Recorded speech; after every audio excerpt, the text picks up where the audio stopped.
नमस्कार, आप देख रहे हैं देशवा न्यूज और मैं हूं आपके साथ दक्षा प्रिया। बुलेटिन की शुरुआत करते हैं पीएम नरेंद्र मोदी के मन की बात कार्यक्रम से। नरेंद्र मोदी ने मन की बात कार्यक्रम का संबोधन किया। इस संबोधन में उन्होंने कई मुद्दों पर चर्चाएं की। यह मन की बात कार्यक्रम का 88वां एपिसोड था। इस दौरान पीएम नरेंद्र मोदी ने हाल ही में हुए प्रधानमंत्री संग्रहालय का जिक्र किया। उन्होंने कहा कि इस संग्रहालय को देश के लोगों के लिए खोल दिया गया है। आपको बता दें कि प्रधानमंत्री नरेंद्र मोदी के मन की बात कार्यक्रम का प्रसारण हर महीने के आखिरी रविवार को सुबह 11 बजे किया जाता है।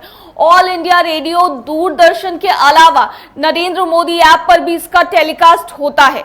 हिंदी में प्रसारण के ठीक बाद आकाशवाणी मन की बात को क्षेत्रीय भाषा में प्रस्तुत करता है। इस बार का कार्यक्रम में प्रधानमंत्री कुछ अलग अंदाज में दिखे। उन्होंने देश भर से जुड़े म्यूजियम के बारे में सवाल किए और जवाब देने की अपील की।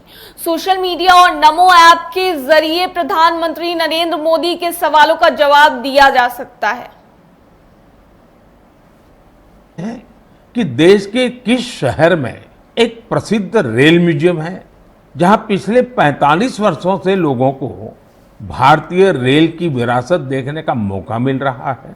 क्या आप जानते हैं कि मुंबई में वो कौन सा म्यूजियम है जहां हमें बहुत ही रोचक तरीके से करेंसी का इवोल्यूशन देखने को मिलता है? तीसरा सवाल, विरासत ए खालसा इस म्यूजियम से जुड़ा है। क्या आप जानते हैं ये म्यूजियम पंजाब के किस शहर में मौजूद है? इसी से जुड़ा है। देश का एकमात्र काइट म्यूजियम कहाँ है? लेकिन क्या आपको पता है कि भारत में डाक टिकट से जुड़ा नेशनल म्यूजियम कहाँ है? मैं आपसे एक और सवाल करता हूँ, गुलशन महल नाम की इमारत में कौन सा म्यूजियम है? अच्छा, क्या आप ऐसे किसी म्यूजियम के बारे में जानते हैं जो भारत की टेक्सटाइल से जुड़ी विरासत को सेलिब्रेट करता है? बिहार के नेता प्रतिपक्ष तेजस्वी यादव ने देश के गृह मंत्री अमित शाह पर कड़ी टिप्पणी की है। उन पर बाबू वीर कुंवर सिंह का अपमान करने और बिहार के लोगों के साथ छलावा करने का आरोप लगाया। तेजस्वी ने पटना एयरपोर्ट पे कहा कि प्रदेश के युवाओं को केंद्रीय मंत्री से उम्मीद थी कि वो कोई खास सौगात लेकर आएंगे, लेकिन ऐसा कुछ नहीं हुआ। तेजस्वी यादव ने कहा कि अमित शाह ने न तो रोजगार की बात की और न ही महंगाई पर कुछ कहा। बता दें कि शनिवार को बाबू वीर कुंवर सिंह के गांव में बीजेपी ने विजयोत्सव कार्यक्रम मनाया था, जिसमें मुख्य अतिथि के तौर पर अमित शाह शामिल हुए थे। अमित शाह जी को खुद ही नजर नहीं आता। जिस जगह से, जिस जिले से वो भाषण दे रहे थे और जिन पर उन्होंने मूर्ति पर माल्यार्पण किया, उन्हीं के परिजनों की थाने में हत्या कर दी गई। इसको आप क्या कैप्शन दीजिएगा? आप अपने व्यूअर से पूछिए ना, कमेंट में बताएंगे ये कौन सा राज्य था कि जो उनके पौत्र के साथ हुआ, हमारे पौत्र के साथ हुआ, या उनकी पत्रवधू बहू जो है उन्होंने क्या बयान दिया, स्टेटमेंट, वो सब लोगों ने देखा है, किसी से छुपा है? लेकिन लगता है कि अमित शाह ने जो बिहार आके गिनवाया है कि केंद्र सरकार ने काफी कुछ किया। हमको तो लगा था कि आएंगे तो 19 लाख रोजगार में कितना लाख दिए होंगे वो बताएंगे, केंद्र को विशेष राज्य का दर्जा मिलेगा कि नहीं मिलेगा ये बताएंगे, क्या काम कर रहे हैं इस पे कोई चर्चा नहीं। महंगाई पे हमको लगेगा कि जरूर कुछ बोलेंगे। कहाँ बिहार बोर्ड के 10वीं कंपार्टमेंट परीक्षा के लिए एडमिट कार्ड जारी किया जाएगा। परीक्षा में उपस्थित होने वाले छात्र बोर्ड की ऑफिशियल वेबसाइट पर विजिट कर हॉल टिकट डाउनलोड कर पाएंगे। बिहार बोर्ड के मैट्रिक की कंपार्टमेंट परीक्षा 5 से 9 मई तक ऑफलाइन मोड में आयोजित की जाएगी। कंपार्टमेंट परीक्षा 2 शिफ्टों में यानी 9:30 बजे से 1:45 बजे तक और 1:45 बजे से 4:30 बजे तक परीक्षा आयोजित की जाएगी। इसके साथ ही बिहार बोर्ड के 10वीं के प्रैक्टिकल पेपर का कंपार्टमेंट एग्जाम 29 और 30 अप्रैल को कराया जाएगा। बिहार बोर्ड ने अपने नोटिस में कहा है कि स्कूल अधिकारियों को छात्रों के लिए प्रवेश पत्र डाउनलोड करना होगा। साथ ही प्रवेश पत्र पर हस्ताक्षर करने और आधिकारिक मोहर लगाने के बाद बच्चों को देना होगा। बगैर एडमिट कार्ड परीक्षा में बैठने की अनुमति नहीं दी जाएगी। इन परीक्षाओं में 2107 लड़के और 2219 लड़कियां शामिल होंगी। बोर्ड ने छात्रों को सुविधा के लिए हेल्पलाइन नंबर जारी किया है, जिसे एडमिट कार्ड डाउनलोड करने में समस्या होने पर इस्तेमाल किया जा सकता है। बिहार के रोहतास जिले से एक हैरान कर देने वाली खबर सामने आई है। यहाँ एक पत्नी ने अपने पति को दांत काटकर मौत के घाट उतार दिया। उसने पति को ऐसी जगह दांत काटी कि पति के गले की नस कट गई। देखिए ये रिपोर्ट। पत्नी दांत काट दी गला में। आपने अक्सर सुना होगा कि जालिम पति ने पत्नी की निर्मम हत्या कर दी, लेकिन आपको जो खबर बताने जा रहा हूं उससे आपकी आंखों से पर्दा हट जाएगा कि सिर्फ पति ही नहीं, पत्नी भी हत्यारिन हो सकती है। बिहार के रोहतास से पत्नी का एक ऐसा रूप सामने आया है जिसे जानकर आप भी हैरान रह जाएंगे कि भला एक पत्नी अपने पति की इतनी निर्मम हत्या कैसे कर सकती है। घटना विक्रमगंज थाना क्षेत्र के बरना गांव की है, जहां एक पत्नी ने अपने ही पति को दांतों से काट काट कर मौत के घाट उतार दिया, जिसकी चर्चा इलाके के हर शख्स की जुबान पर है। जानकारी के अनुसार मृतक महर्षि देव सिंह की शादी 2 साल पूर्व लवली सिंह से हुई थी। दोनों का दाम्पत्य जीवन सुखमय बीत रहा था।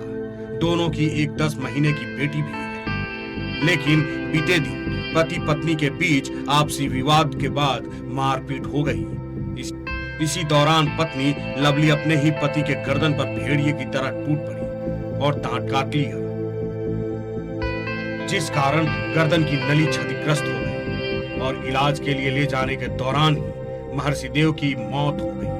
वही घटना के बाद आरोपी पत्नी फरार है, जबकि पुलिस ने शव को अपने कब्जे में लेकर पोस्टमार्टम के लिए सासाराम के सदर अस्पताल भेज दिया है और मामले की जांच कर रही है।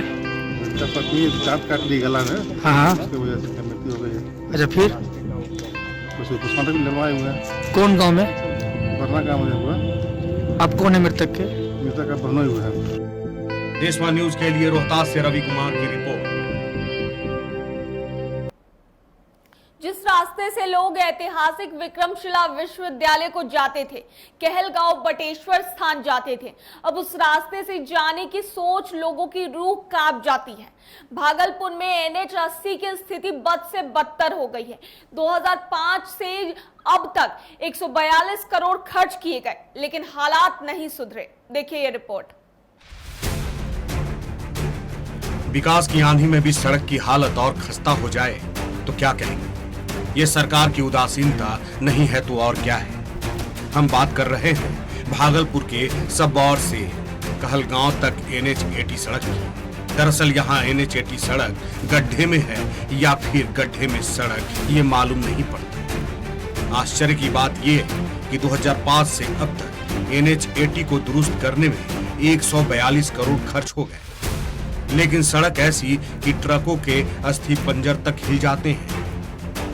दशकों से जिले के लोगों को सड़क दिखी ही नहीं, दिखा तो सिर्फ खतरनाक गड्ढा, जाम में फंसे वाहन और हिचकोले खाते टेम्पो।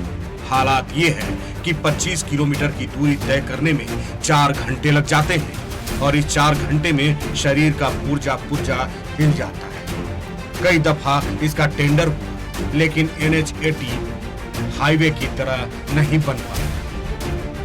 स्थिति तो बहुत बदतर है और आने जाने वाले के लिए इतना कष्ट दिक्कत हो रहा है। ना सरकार ना प्रशासन कुछ नहीं देख रहा है।